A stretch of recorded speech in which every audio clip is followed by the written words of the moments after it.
Hey, what's up everybody? Welcome back to Semi Stories. Today we have an insane story where Opie gets revenge on someone who messed with the wrong kids. I've, 50 male, got two stepsons who I call my sons as I've been in their lives since they were 8 and 10 and are now young men.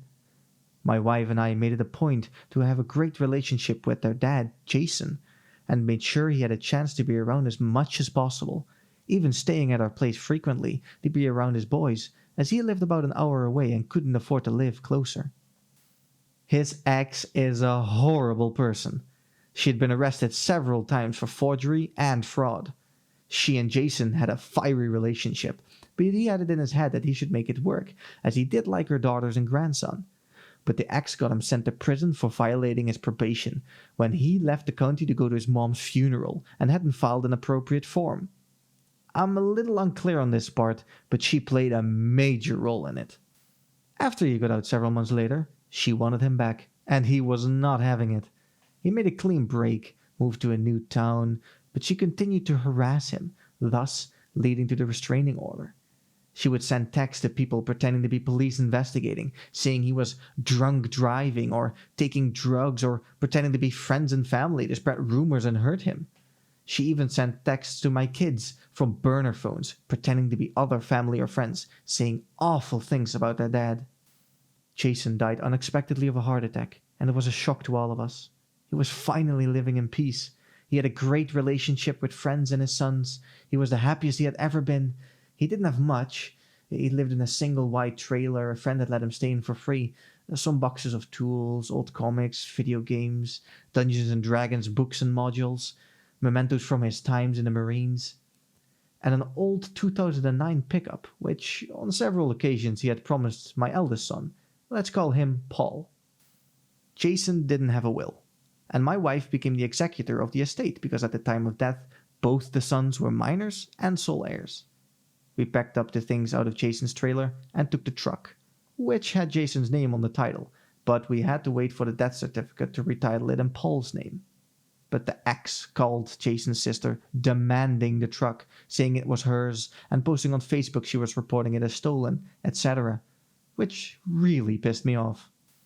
After we got the death certificate, we went to the DMV and found out that she had stolen the title to the truck by forgery, saying she was the only heir and we couldn't transfer the title. My son was driving around with a packet documenting everything in case he was pulled over for driving a stolen vehicle.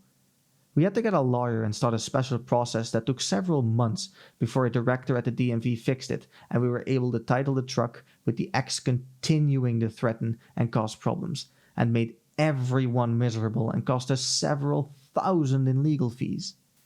Early last year, we got through probate court. The ex never showed, in spite of saying that she was the wife and sole heir. The court declared the boys as the sole heirs, and my wife as executor of the estate in their names. Instead of showing up, the ex sent an email to the court saying that she couldn't make it because of work. She does not have a job. And that Jason was never around his kids. He didn't miss a single high school football game, home or away, and never missed a home track meet. And that they were just leeching off of his SSI for the back child support. She went on with a bunch of other non-relevant stuff just to trash my wife and sons, and pretty much said it didn't matter what the judge said, that she should get everything. During this time, we found out that Jason's name was on the deed of the ex's house, in order to get a reduction in property taxes because of Jason's disabled veteran status. She had filed papers to put him on the deed, but not the mortgage. If she had just left my kids alone, we would have let it go. But she had pushed principle beyond the point of denial, so we filed suit for half the house. The property is worth around $380K. We went to the court-ordered mediation, and she rejected a mediated settlement of a fraction of the value, which we would have taken. In April, her lawyer dropped her, and so she got a continuance on her first hearing. She then claimed that she had found a will from Jason designating her as the sole heir, in addition to another signed paper that she found as quitclaim deed from Jason for the house. I did wonder if it was this or her not paying him would cause him to drop her. She was going to go back to probate court to appeal probate, and needed time for that, which the judge granted. On Tuesday, finally went to court on the deed to the house. She no-showed. The judge had inquiries to the probate court, but she never filed any papers. The trial lasted less than 10 minutes as the judge recorded the facts and awarded the estate half the property. They will impanel 3 lawyers to determine how the property will be sold, and she's going to lose her house and for the first time in her miserable life face the consequences of her actions. Wow, what a story. I mean, if you ask my opinion, I think OP handled the situation wonderfully. She sounds like a real horrible person and an absolute pain to deal with. It was sad to hear that Jason, despite his dedication to his children, of course, won't be able to see them grow up. But OP and his wife sound like they're doing a tremendous job raising the kids. I fear, however, that this might not be the last OP will hear from this con artist.